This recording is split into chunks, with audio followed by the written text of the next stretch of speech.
ang ating Pangulo ng Republika ng Pilipinas, Mayor Rodrigo Roa Duterte.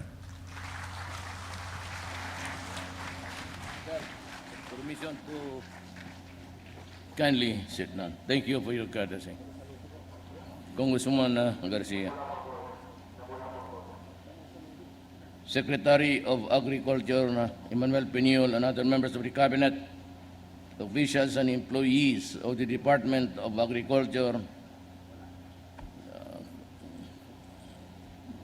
Dito yung dating mga former Coast Guard, dalawa. Nagdating ngayong si Edmond sa Coast Guard niyan, pati si Casilian, Admiral. But I saw him last night sa Philippine Veterans Hospital. Quite an active. Alam mo, I've always been wondering, eternally, and complaining also. No offense intended to anybody, Pilipino man tayo lahat. Bakit kaming mga Bisaya walang hero in the role of our national heroes? I have no qualms about Mabini, Rizal. They're all brilliant men. Gregorio del Pilar, a brave warrior. Pero sa amin, saan man ang hero ng Bisaya na naiwan man kami? And they keep on talking about Lapu-Lapu. The first native, the Malay native who came here, probably a Muslim, who settled somewhere in Cebu, na pumatay sa the first invader, imperialist Magellan. And pati ito si Dagohoy, who revolted against the church for the abuses of mga pari noon.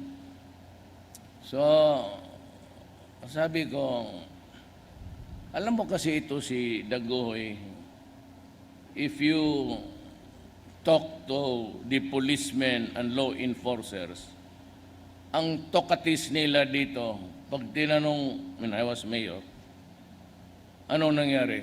Sir, hold up. Ano yung nag-hold up? Tugasan? Sir, Dagohoy, sir, sa Surigao. Ang tawag nila sa hold upper, Dagohoy. Sabi ko sa mga police, stop using that word that, alam mo, taga Cebu, Bohol yan eh. Sila Lapu-Lapu, ginawa ninyong sardinas, iskabetse. Sabi ko, when he became president, I elevated their name and identity to the level of a national hero. So may dalawa na tayo ngayon. Maybe about 20 years from now, for coming up with a recipe. Wala kaming problema ng mga Bisaya. Kasi as late as high school, at lalo na nung asawa ko, ang pagkain talaga namin sa bahay, mais. Alam mo, tanungin mo yung mga Bisaya na original, sabihin nila, ayaw yung kumain ng bigas, rice. Tanungin mo kung bakit. Sabihin sa iyan, sir, murag makabutod og tiyan. Totoo yan. You ask your mubotod, bloated. Kaya mais talaga. Ang problema sa mais, but I'll tell you the secret now, why they have come up with this. Ito. Teneng kumpare, kung si Gobernador Peñol, sila niya sa ako na kung ako ang nag-agriculture, I choose him because he was really a farm boy, governor of North Cotabato, and the mayor of Lang for so many years. Kung ako pagkuha mo sa kabinet, ay assure you na rice sufficient tayo, mga ganon-ganon.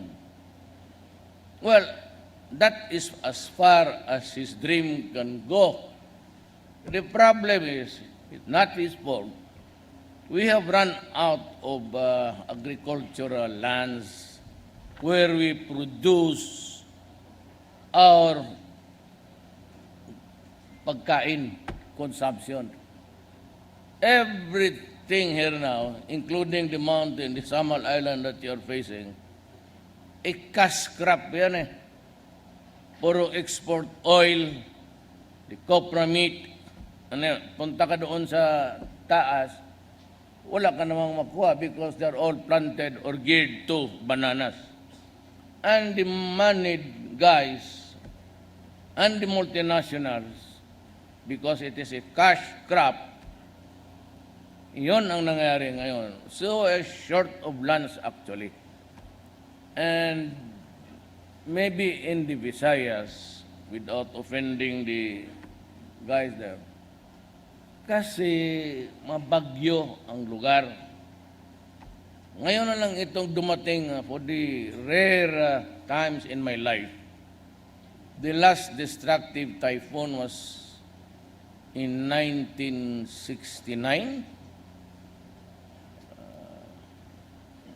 Maybe around that time. At wala nang iba. Yung Pablo skirted the route and went over there but proceeded to Jensen. Kita, sino pangalan itong bagyo na ito? Puntahan mo nga yan, Gumordo, Admiral sabi mo sa kanya, galit ako sa putang. Huwag siyang pumunta dito kasi, you know, look at the boulevard. If you have a sustained wind of about just 70, mahirapan tayo. I don't know what will happen to the mayor because she will go crazy. Masyadong vulnerable tayo dito, and because we have been used to that kind of setup. Walang bagyo, so very fragile ang mga bahay dyan. Pag maximum winds of something like 70, haros lahat siya. So kanina pa ako nagdadasal at nagbumura itong bagong typhoon na to, he's not welcomed here. Yan ang problema niyan. So ngayon, hindi ko kasalanan ni Governor Peñolang. Tiway ta duta nga katanuman sang ingon niya nga rice. To kag-imbento ni ara man ang babae diya sa si Bernadette Romulo Puyat. Siya man siguro ga idea nga sa gulon ta na lang. Di maabot nato atong maximum na we promise na Filipino will be self-sufficient kung paghaluin mo yan. Pero ito mga Tagalog, magpurigit talaga ito. Hindi sana eh. Kaming mga Bisaya, especially the manual workers, hindi kumakain ng ano yan. The Visayans of the old, they do not eat rice. Kasi gutumin kaagad. It's consumed easily by the body. At hypoglycemic ang ano. The reason why we have the highest incidence of diabetes, Southeast Asia, including China, because rice eating tayo. Talagang maliit pa tayo. Dito na ako nakakita sa Pilipinas, rich or poor, tinitignan ko talaga yan. Noon pa, mayaman o mahirap, ang ulam kalahati lang maubos niyan. Karamihan kanin. Maraming ulam talagang natitira. Ganon ang practice. Pero pag ganon, kanon na bigas. Yun ang tuway pa na sila nga sa wa na space there is kalibutan naton. Pero nag-overshoot siyang ambog siyang Ilonggo nga self-sufficient.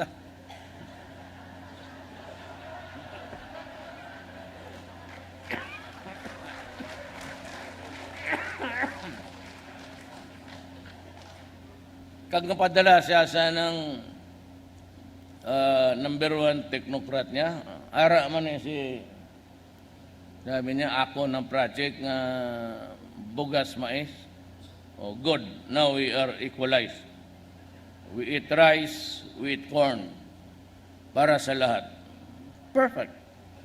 I mean, if you get used to it. You get used to it, talaga matagal ka magutom. Lalo na yung mga trabahante, mga hirap. Mais yan kanila. Mahirap gutumin kasi it takes time for the system to grind. And it has a very low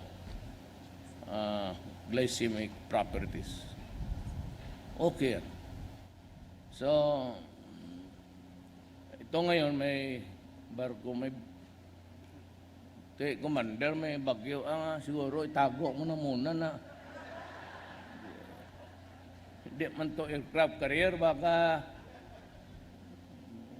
yung Coast Guard nagagwardya dyan, hindi siya every time he makes him move, yung baruto niya, matagal nakaalis niya nga, sinasalubong ng sa araw-araw. Kadugay siya nga, kanina pa na siya ka nabigit niya. Matumba yan.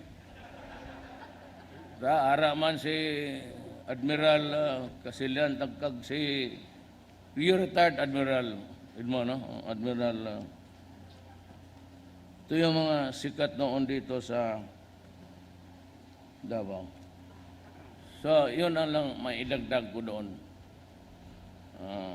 If we cannot meet the expected target, then let us innovate. That's the catchword of our millennials, innovate. So, okay na. Si Bernadette, imbento sang rice corn. Anak siya ni Alberto Romulo, itong executive secretary. Magna cum laude sa UP. Dali ka pangitag solusyon. Kung kulang na, di sagol mo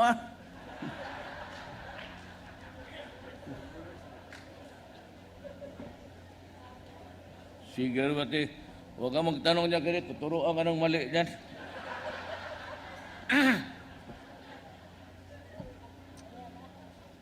Now, to just also honor the guy who prepared for this speech.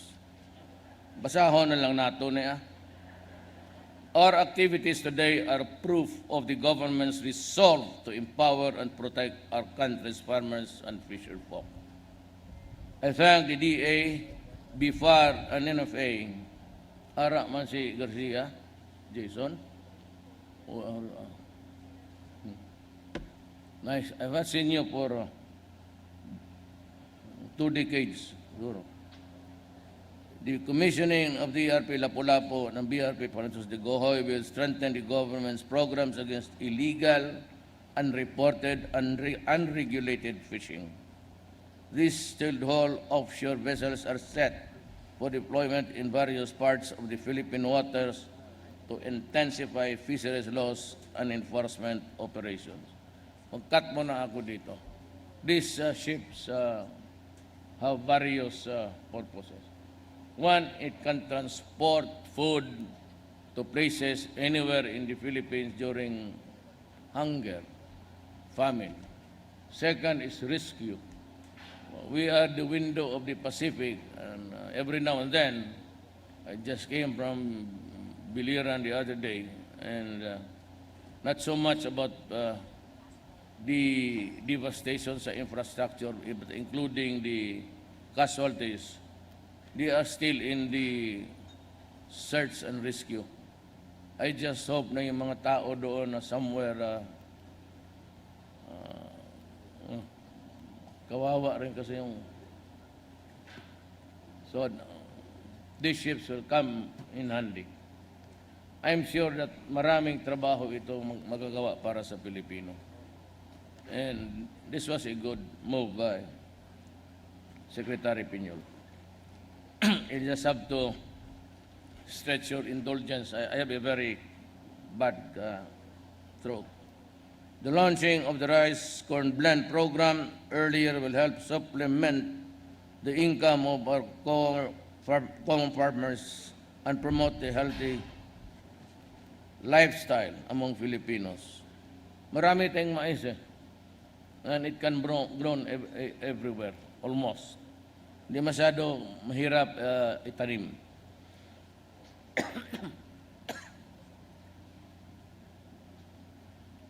The rice corn blend has been shown to lessen the risk of diabetes, delay hunger pangs, and promote weight loss. This will help greatly in reducing hunger and poverty as to create a healthier and more robust citizenry. Yun ang, that's the rationale to lay the pangs of hunger. Mabuti rin ito. Kasi kung gutumin ka ng isang araw, dito 2 araw. Kasi, but the problem also with this thing about the Cebuanos and the coastal provinces of the eastern Mindanao is karamihan, just like the soldiers, karamihan ng itong kidney because kaming mga Bisaya, kailangan may maalat. Ako, pag walang maalat dyan, ako kain. Baski sana magpunta, magdala-dala ako ng yung tuyo na ginagawa dito. Pag hingin ko sa aid ko, lalo, huwag mo lang isabi sa kanila ha, kasi mabadsya tayo. For the life of me, kung gusto mo akong yayain, tapos gusto mo akong busugin, dalhin mo ako ng karinderya. Huwag mo akong dalhin dyan sa mga hotel. Hindi ko lang sabihin, 4 days ago, yung mga 5 servings na una, yung sabaw, tapos yung sarsadong, gano'n lang, maraming kaliit. Tapos may bulaklak. Yung pula-pula. May mga security ako. Tananong nila yung parang bulaklak. Sundalo pa yun. Yung iba, kinain na nila. Pagtanong nung si group ko, yung commanding officer ng PSG, sabi niya, waiter, makain ba ito? Sabi ng waiter, hindi sir, dekorasyon lang yan. Pero pag sundalo, lamoy na. Kaya sa totoo lang, if you really want me satisfied with a meal, if you want to break bread with me, tapos ako, I feel comfortable. Dalhin mo ako dyan sa mga, maski barbecue. Babaw dalhin sa mga, hindi ako kumakain. You watch me. Hindi ko kumakain. Just like si Trump. Si Trump, makatabi kami. Kung siya ng tinidor. Sige siya, daldalero. Tapos yung pagkain na parang salad, kung nakuha siya ginagano niya, ini-spread niya, isang parang munting bundok, na-spread na doon sa, hindi niya kinain. Hindi kumakain. Si Medvedev, walang security.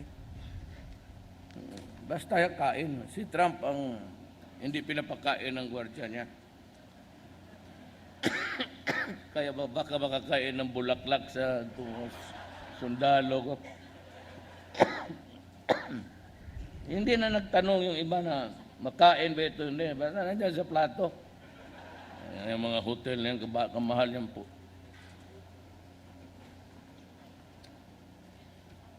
It is this administration's vision to ensure that food is made available and affordable to every Filipino.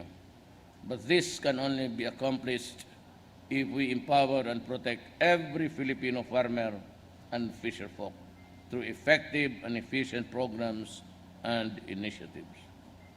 All these two programs, we hope to improve their livelihood opportunities and alleviate their condition.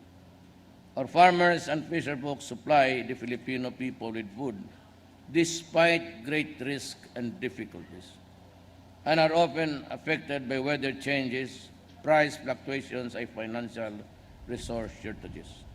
That is why government has made it a priority to help our farmers and fisherfolk. Let these small but meaningful gestures express our deepest appreciation and gratitude to those who feed us and contribute to the development of our economy and country. I will not read the last sentence. Alam mo kasi ganito yan. The weakest link sa ating economic cycle is actually agriculture. So, we have been to so many nations, inviting them of the weather, climate conditions, especially half of Mindanao down, na wala masyadong bagyo where we can plant on a long-term program na hindi matatamaan ng mga bagyo. Because the only way to help the farmers and agriculture sector is really to bring the industry to the mountains. That is why marami tayong niyayaya at maraming pumapasok. Itong mga NPA, with all their posturing about helping people, sila yung nag-i-stymie. And one of my conditions before na they stop extortion. Pag hindi naman nalhinto ang extortion, walang lumalaban sa bukid, eventually, they cease operation or totally abandon the project. Kasi sinusunog ng kawalang hiyaan dyan eh. Iinit yung ulo ko sa inyo. Sinusugan niyo. How many times kita mo sa TV, trucks burned, workers killed, structural buildings sa bukid sinusunog. Okay lang ang mining sa akin. I have my own dynamics about mining. Pero sanang sa food, the greatest impact would really be manufacturing, for the manufacturers to process the food or nearest. Alam mo, mahal ang gasolina, ang freight is very costly. Just what like Secretary Piñol said, mas mahal pa magpadala ng gulay doon sa Maynila kaysa magpalabas ka. So, but the only way siguro ng gawin ko natin talaga, if we can have the money, is to build more ships, a bigger one like this, tapos at a cut price, isi-service yung dapat ibigay. Alam mo bakit? Are you not surprised na walang barko na dito sa Davao? That if you want to ride a ship, you have to go to Jansan. Then you have to travel for 3 hours. Hindi pa kasali yung danger doon. Pati yung yung mga sakyan na nandyan lahat. Not road worthy. Pati yung mga driver na malalang biyahe, kaya kailangan istiktuhan mo yan eh. Sometimes the drivers who are really into the long haul, Manila, Davao, Manila, or in the Bicol provinces, iba nagsasyabo. Kaya kung magbangga yan sila sa bukid, no, minimum of 20, 30 ang patay. Kailangan hanapan talaga ito ng some government. Ako gusto ko lagyan ng governor yung accelerator just to govern the speed of how you can get. Pati dyan sa EDSA, nagkakareryahan eh. Pagkagabi, pag nabangga dyan sa mga sementong island na walang ilaw, wala, patay. So isa yan sa mga talagang problema ng gobyerno. How to solve all these problems at the same time. Kaya kita mo yung mga it's not because I favor one from the other. But itong karamihan makita mo yung puro military. Ayan dyan si Delphine, used to be sa Kalina niyan. When I was mayor, he brought in the second regional Scout Rangers. Speron was for the longest time, the advisor.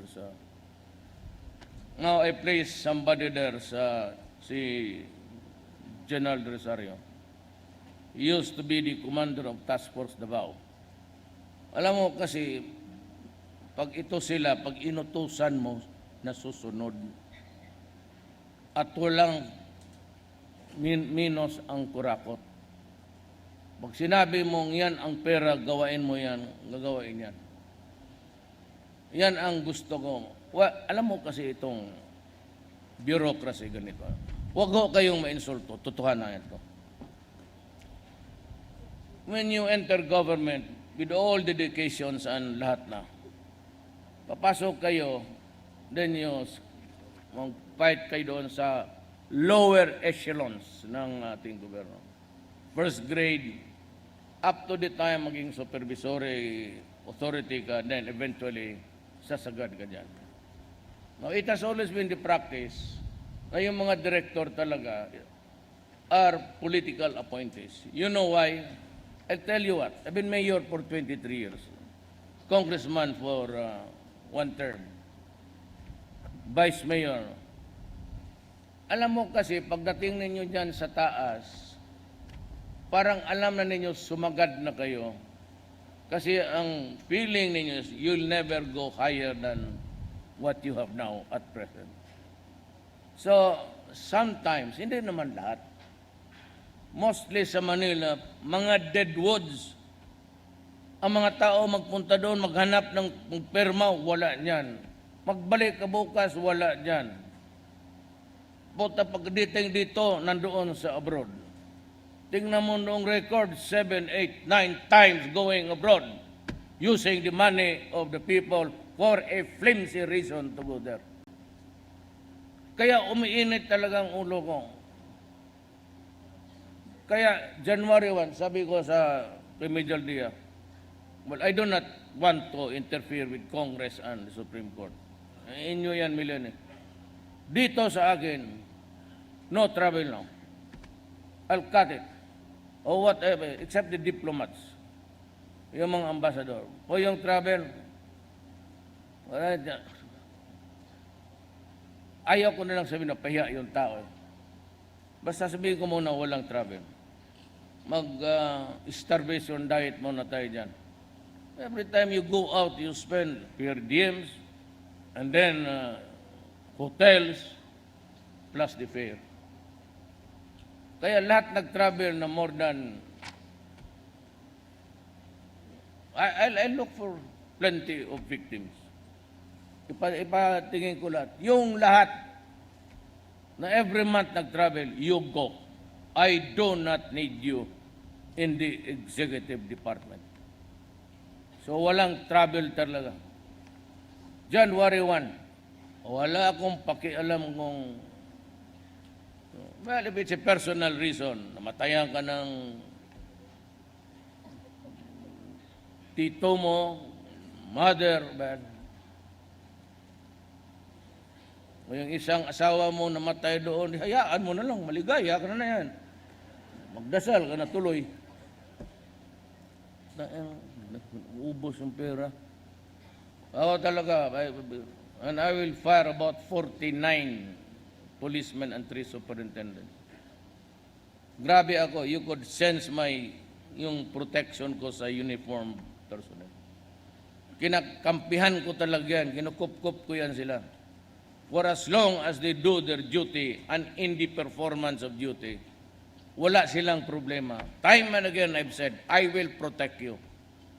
At run afoul with... so what's being wrong when I say that I will kill you if destroy my country? Is there something wrong there? And when I say that do not destroy the youth of the land because I will kill you. Natural. And so, what is wrong with that? Human rights. Magsasayang lang kayo ng, it's a waste of saliva. I promise it, I will do it. Wala akong pakialam ng criticism. I've said that I am placing my life, the presidency itself, and the honor that goes with it on the line. Kaya magsasayang kayo ng laway ninyo dyan. Something which, everything, every department. Ayaw ko na magsabi kung sino, basta every department.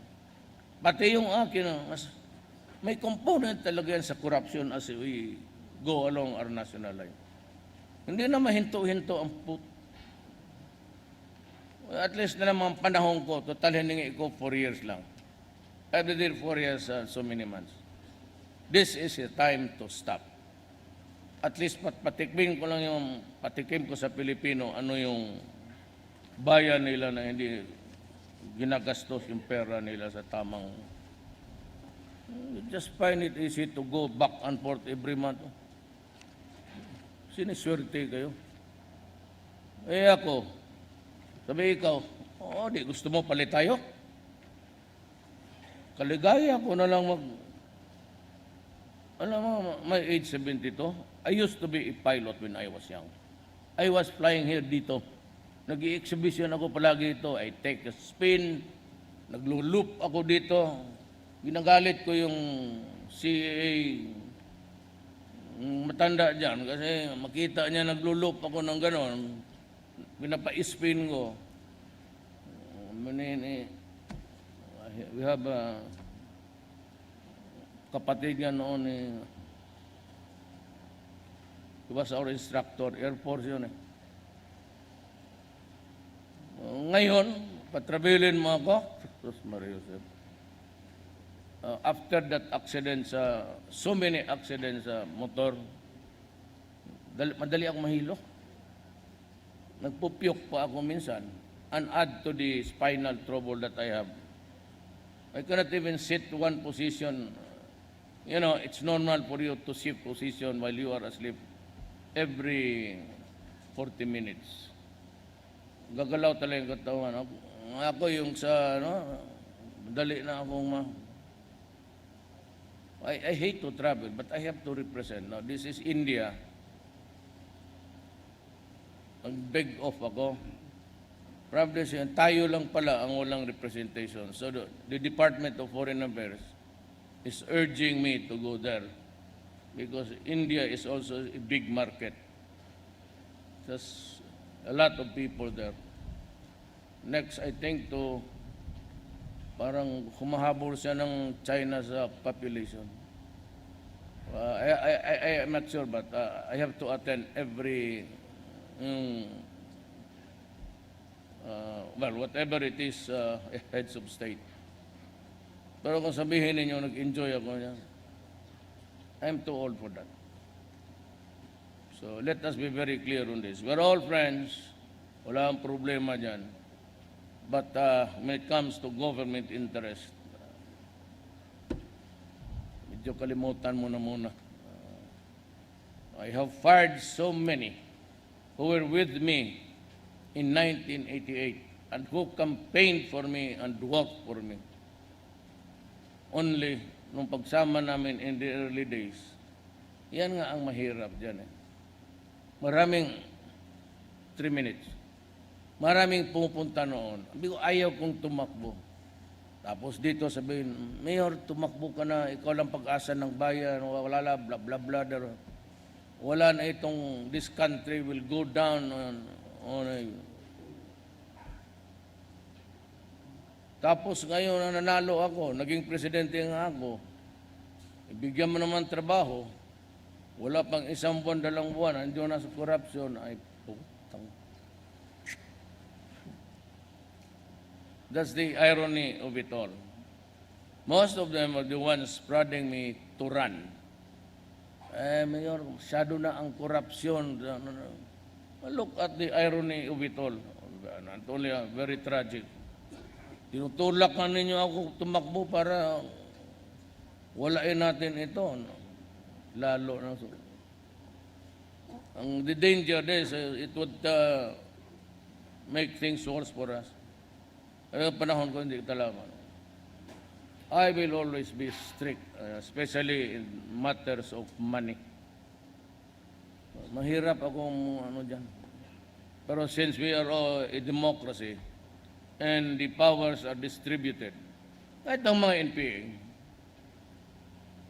nag-usap tayo, I told you not to exhort, you burn everything and kill people still. Nag-ceasefire tayo, mga sundalo ko, pinapatay ninyo pati yung mga pulis. Mga tarantado talaga kayo eh. Sira ulo.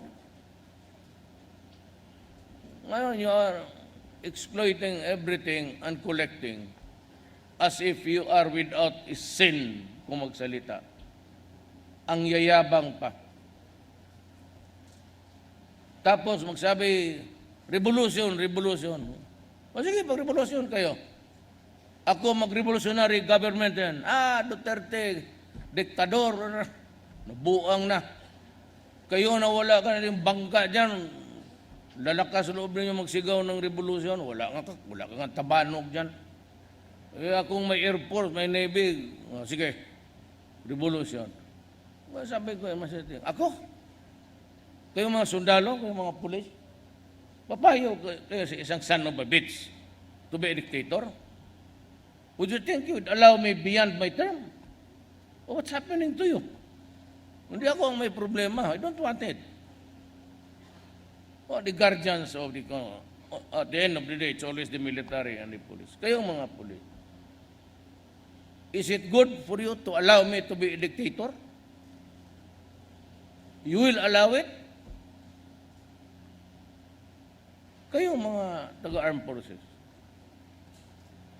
Mga Coast Guard, pinaghirapan na itong bayan na ito. Would you allow a president to transgress the Constitution by expanding my term? Well, if that is your frame of mind, I'm sorry. I am not up to it. Bilisan na lang natin itong 4 years. But I will do everything that's under the Constitution in my power. For after all, it's very simple. I swore to God and to the people of this republic that I will protect the people and that this nation is preserved as one republic. Yun lang. I have do not speculate about them. Okay, maniwala, puro intriga yan, walang gago, kakaano ko, kaabogado ko, papasok ako ng gano'n.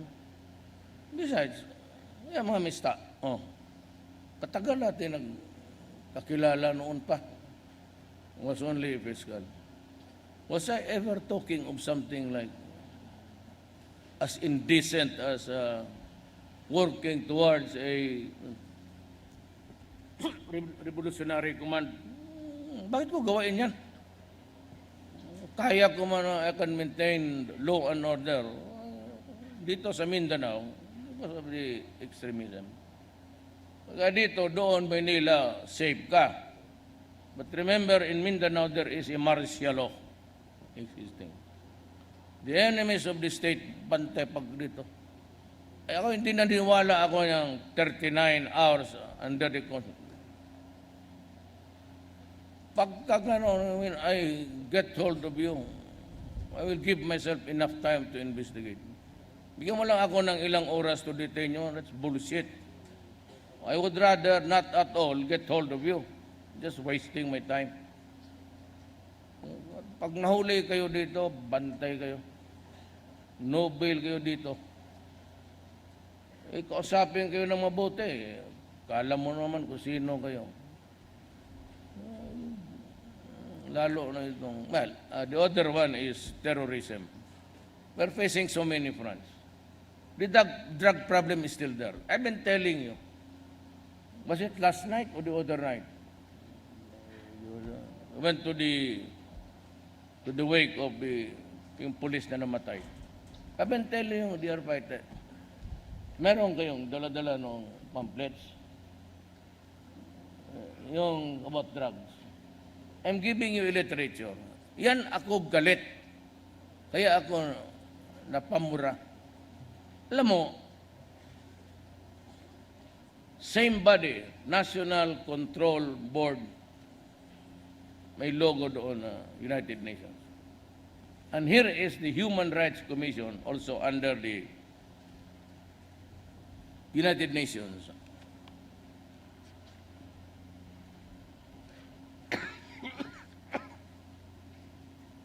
Nandito lahat, cannabis. Excuse me. I said I have a... Unahin mo yung mga military, pati police, if you have extra copies. They're all characterized here. It's the International Narcotics Control Board, United Nations. Dito, sa lahat ng characterization, yung iba stupor, yung iba ecstasy. Ito na. This is the one. Methamphetamine. Use. Triggers aggressive, violent, and bizarre behavior, among others. Nakikita mo yung bata. Saan ka nakikita dito ng 1-month-old na bata, rapin mo? Because you are reduced to an animal because of its toxic effect.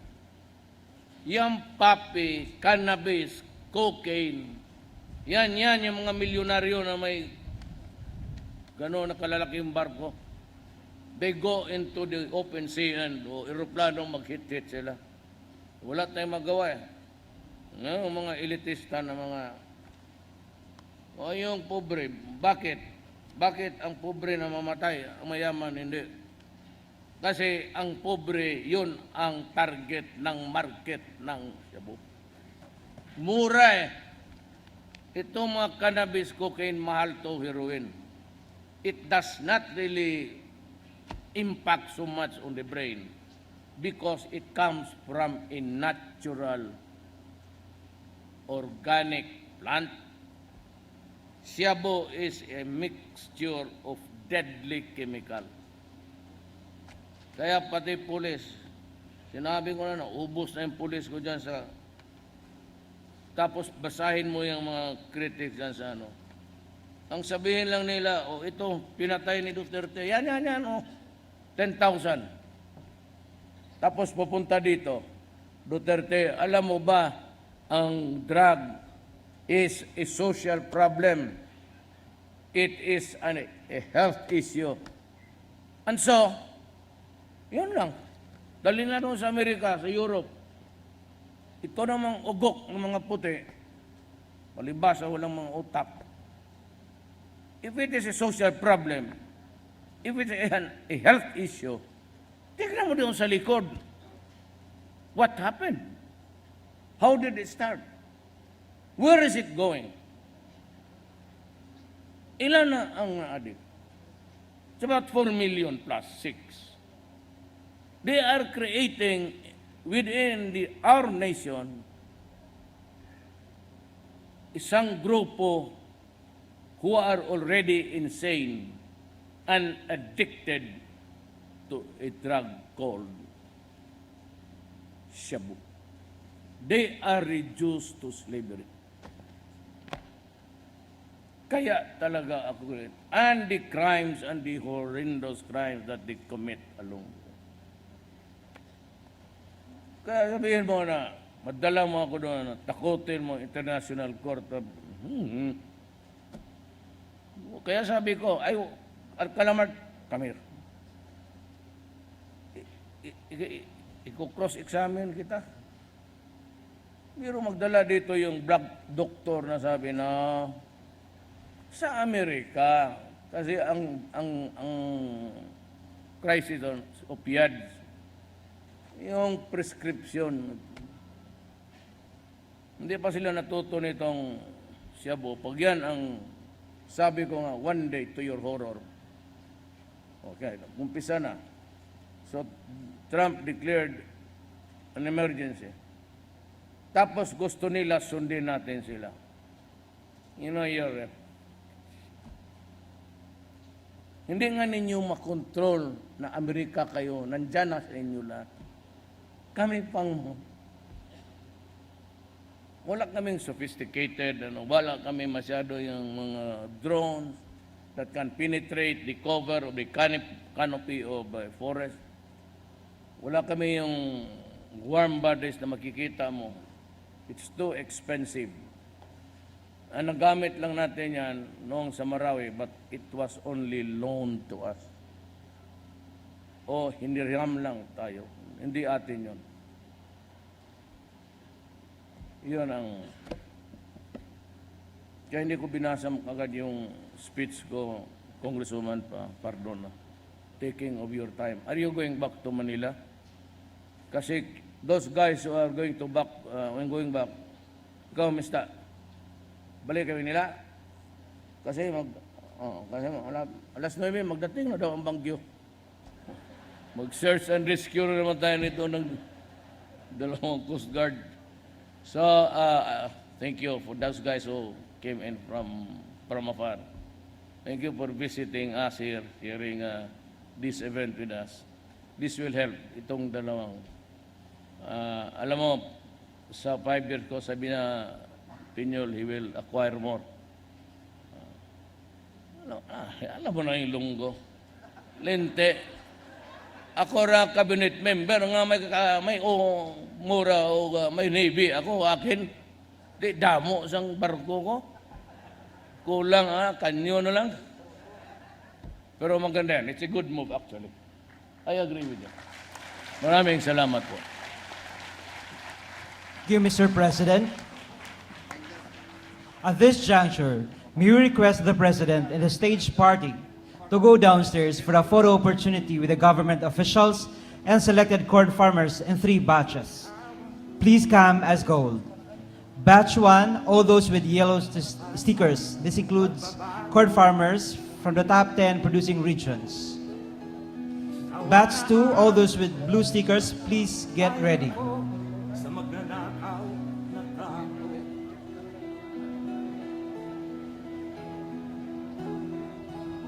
Madilim na kahapon,